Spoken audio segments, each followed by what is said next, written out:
Tonight, we've learned that inspections at a hard-hit long-term care home were done over the phone. No proper inspection can be done when you're not seeing what's going on in the facilities. 21 residents have died of COVID-19 at Ina Grafton Gage home. Dozens more have been infected. Plus, trying to do it on my own was not something that I could have done at this point.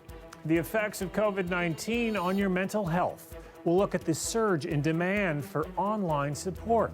And Sidewalks Labs plans for Quayside are no more. We'll tell you why the groundbreaking and controversial development has been axed. Good evening, I'm Mike Wise. We're learning tonight that another personal support worker has died due to COVID-19. Unifor confirming the man was one of its members, a 61-year-old employee of Access Independent Living Services, which provides services for people with physical support needs. Now, in a statement released tonight, Unifor says the man worked at Access Apartments. That's near Keele and Eglinton. He was sent home on April 6th due to possible COVID-19 exposure. His symptoms worsened and he later tested positive for the virus. The union is calling the death tonight avoidable, saying, quote, the government failed healthcare workers in supportive housing, delaying access to personal protective equipment. It shouldn't take a pandemic or the loss of our members' life for governments to treat personal support workers with the respect they deserve. This is the first confirmed death of a Unifor member related to the pandemic. CBC News is learning some troubling new information about how inspections were conducted at two long-term care homes. One of them was the Ina Grafton Gage home, where 21 residents have died from COVID-19. Now, after receiving complaints about safety and infection control, government inspectors investigated the facilities, but never set foot inside. Instead, the investigations were done over the phone. John Lancaster has the exclusive story. For weeks, healthcare workers at the Ina Grafton Gage home in the city's East End have complained about their safety and the safety of residents. You always have to phone and says, I'm running out of gowns, masks, and these masks, they don't stay on properly. I mean, we need something that's going to hold and cover our nose and mouth. Half the time you're talking to somebody and next thing you know, it's down below your nose. So far, COVID-19 has killed 21 residents of the long-term care home. 29 more are infected, and so are 26 staff. A lot of the time, completely understaffed. Our workload has tripled with all of the sick residents, often not enough PPE. CBC News has learned the province investigated those concerns last month, twice, both times over the phone, interviewing managers and logging staff complaints. Inspectors never set foot in the home before determining everything was fine. Today, Ontario's Minister of Health defended these over-the-phone investigations. This was done because of the significant concern about anyone coming in from the outside in order to minimize the possibility of transmission of the COVID-19 virus. The union representing the care workers isn't buying it. It's filed an emergency application to the Labour Relations Board demanding, among other things, a full boots-on-the-ground inspection. But nobody is coming on site. They're done on the phone, and no proper inspection can be done when you're not seeing what's going on in the facilities. Last month at Anson Place in Hagersville, another ministry phone inspection concluded everything was fine. 27 residents at the home have died of COVID-19, and the Labour Relations Board ordered inspectors to actually make an in-person visit. That's when they issued 8 notices of safety violations. To physically have to be there. But that's not happening much, says SCUI President Charlene Stewart. She says the province has slashed the number of care home inspectors before the pandemic. Back at Ina Grafton Gage, staff are asking the Labour Board to order a full in-person inspection. The corporation that manages the facility says that's not necessary. It says staff are all well equipped and the 2 phone inspections are proof all is fine. John Lancaster, CBC News, Toronto. Well, the province is getting closer to restarting elective surgeries. There are no concrete timelines yet, but hospitals are now being told what they'll need to do in order to resume treating those patients. However, as Farah Morales tells us, if you've been waiting for a procedure, you're likely going to have to wait a lot longer. Sometimes I can get up of my bed because the pain is really horrible. For Laura Bolanos Cardenas, the past few months have been unbearable. She has ovarian cysts. The pain so harsh at times, she's been prescribed opioids. Right now, the pain is awful. So I have my pills here. Last month, she learned her MRI and the procedure to have the cysts removed are on hold because of COVID-19. She's kind of in a limbo. All procedures deemed not immediately life-threatening have been on hold since mid-March to make space for a surge in COVID-19 patients. We're giving every hospital the ability to plan around their own unique situation. Today, the government announced a framework that'll allow individual hospitals to start up procedures. They'll need to meet certain criteria, like capacity for acute care and PPE stock. We know that there are tens of thousands of other surgeries that have been postponed, and we want to start moving as quickly as possible. But the government wouldn't say when they'll actually start moving. I would say it's going to be several weeks before we're able to get to that. We did 50,000 fewer operations than we would normally have done. Those on the front lines are welcoming the plan, but say the backlog once things do start up again will still be huge. We're going to have this huge demand for surgery, but for the foreseeable future, it's not likely that we're going to be able to provide surgery at levels close to what we're normally able to do. The domino effect of that, families like these will likely have to wait much longer. My case is not urgent right now, and I understand that. At the same time, you would like to have a plan or at least an idea on when this could happen. Farah Morales, CBC News, Toronto. With the May 2-4 long weekend quickly approaching, Premier Ford is asking cottage owners to tone things down, saying seasonal residents should practice caution when traveling to cottage communities. When you go up north, if you want to check on your plumbing at your cottage or heat and seeing what's going on up there, this isn't going to be the typical May the 24th weekend. I'm asking you, please, don't bring a whole whack of people up. It's not the party weekend that's been in the past. You know, go up there, check things out, try to bring your own supplies up there. Ford had a discussion with cottage country mayors about the effects of COVID-19 yesterday. While the Premier had previously told cottage owners to stay away, he's now asking them to practice the same public health measures they would at home. That means no public gatherings, avoiding non-essential travel, and continuing to practice physical distancing. The Premier is also asking renters and other tourists to hold off traveling to the regions until it's safe to do so. Well, if you are having a hard time coping with the changes brought on by the pandemic, you're not alone. According to a recent Ipsos poll, about 2/3 of those asked think the mental health effects of COVID-19 are going to be serious and lasting. But it's also leading to some innovations in how medical experts are offering help. Talia Ricci has more. I thought I was completely fine, and then COVID happened, and I find myself having to, be back in that place again where I feel like I don't know how to cope with my anxiety on my own. Lorene Francois is certainly not alone. Places that offer mental health services like CAMH say they're seeing more people as they find new ways to try to help them. In about February, we did 350 virtual visits, and as of April, we're doing 3,000 a month. Over 750% increase. Dr. Crawford says there's been a lot of benefits to virtual care. Accessing help quickly is one of them. I would say, and this is something that virtual care allows, to reach out early before it becomes a crisis. Stella's Place offers mental health programs for young adults. Staff there have been busier lately too. I'd say something that's quite common is folks navigating what it's like to be in isolation, being away from communities that they felt safe in. That's been a big theme that we've noticed. Gosselin reminds people that these feelings are okay. It's very common to have a lot of range in your emotional experience during a crisis, and so it can be very helpful in regulating to connect with other folks who are going through something similar.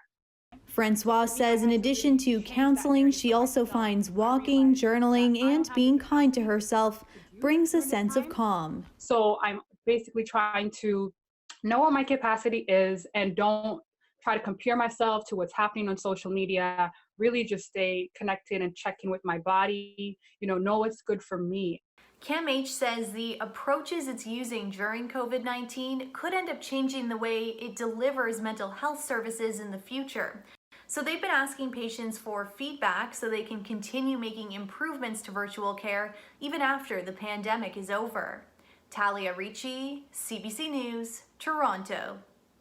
A woman found not criminally responsible for fatally stabbing a stranger at a Shoppers Drug Mart in Toronto 5 years ago could be allowed to live out of custody and in the community. Now, that ruling came out today from the Ontario Review Board, but ultimately the decision lies with CAMH, the mental health facility where Rohini Bisesar is staying.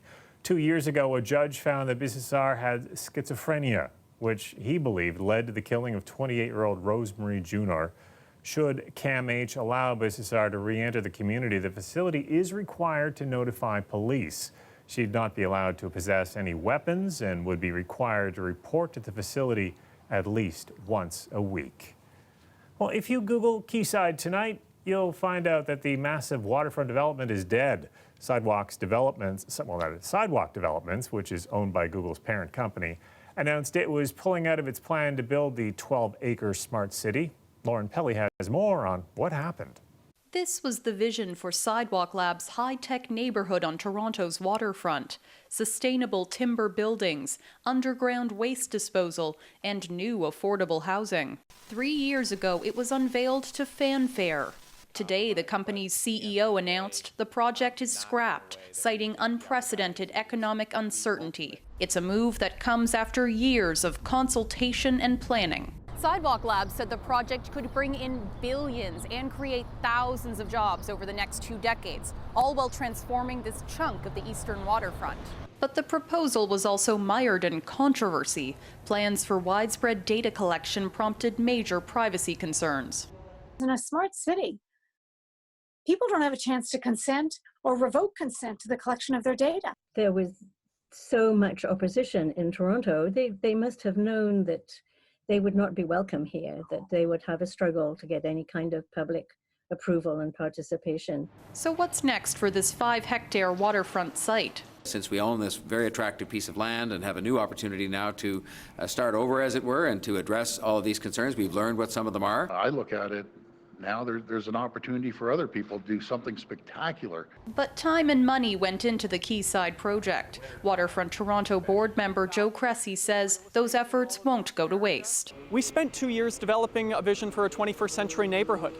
That foundational work has been done, and we will build upon that as we look to start again with a new partner in Quayside. Now, of course, it's not clear yet who's going to partner with the city on this project or what it could look like in the future. Could it be something like a smart city or just another condo development?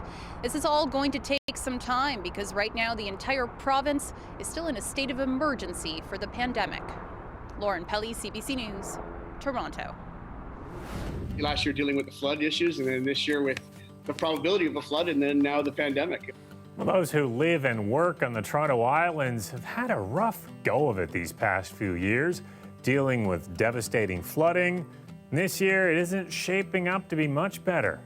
We'll check in with the folks there coming up. Plus, we have some Arctic air moving in. It means some wet flurries into the GTA, but areas close by could see some accumulations. I'm meteorologist Colette Kennedy. I'll show you where that might happen and how much coming up after the break.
Time for a look at the weather forecast with meteorologist Colette Kennedy. And I didn't think in May we'd have to be talking about a blast of cold Arctic air.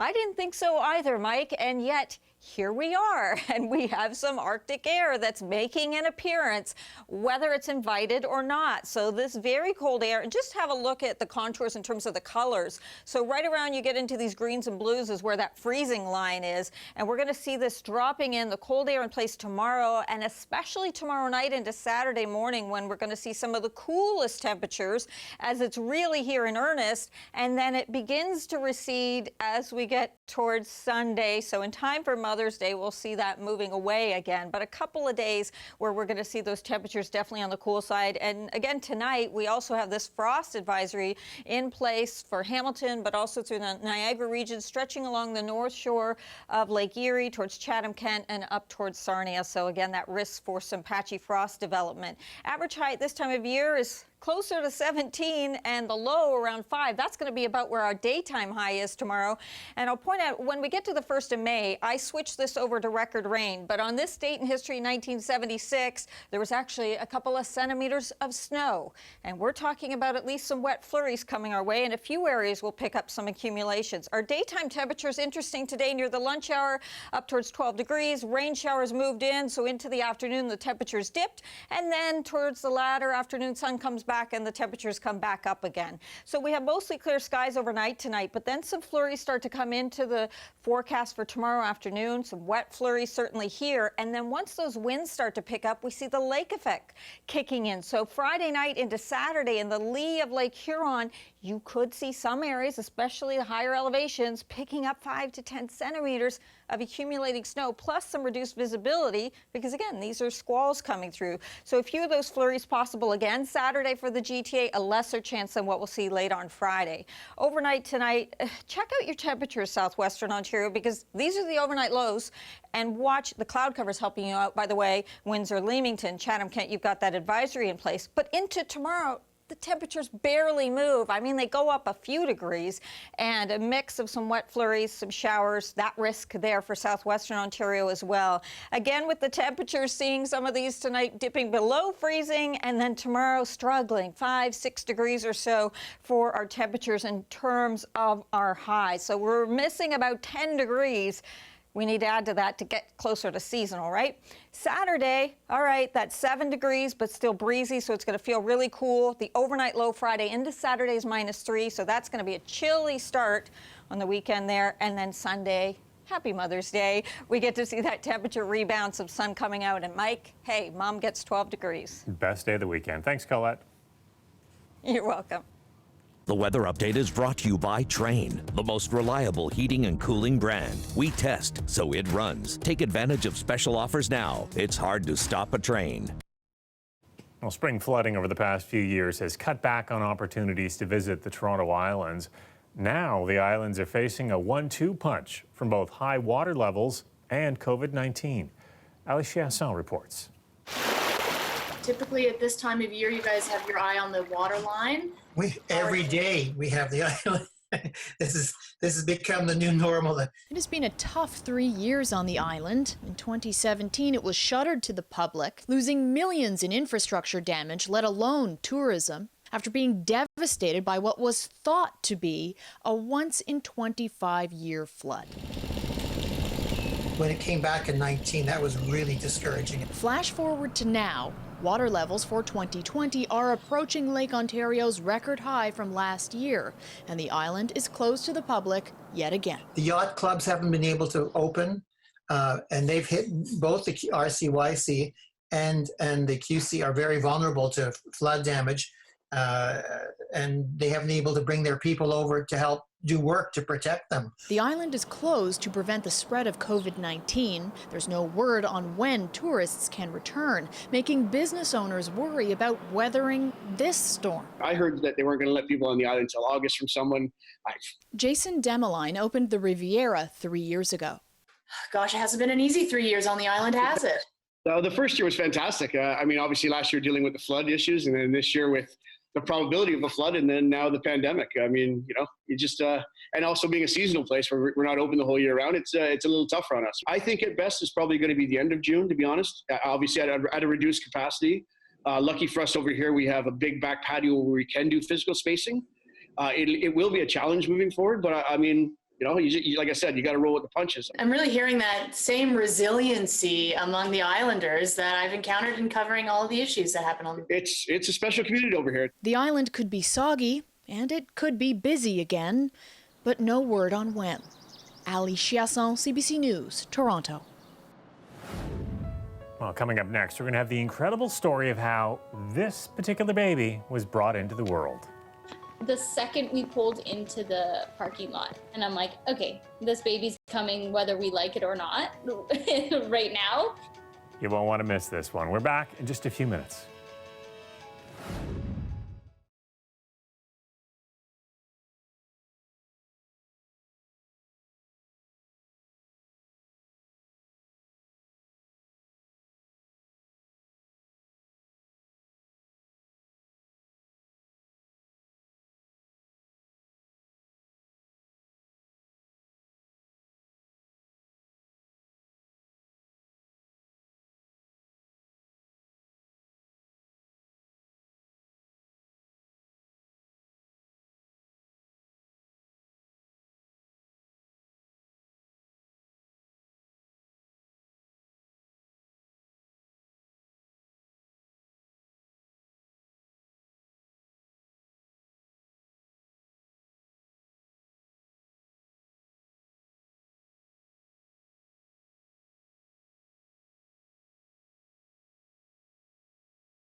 The heroism of healthcare workers continues to be celebrated around the world and in this province.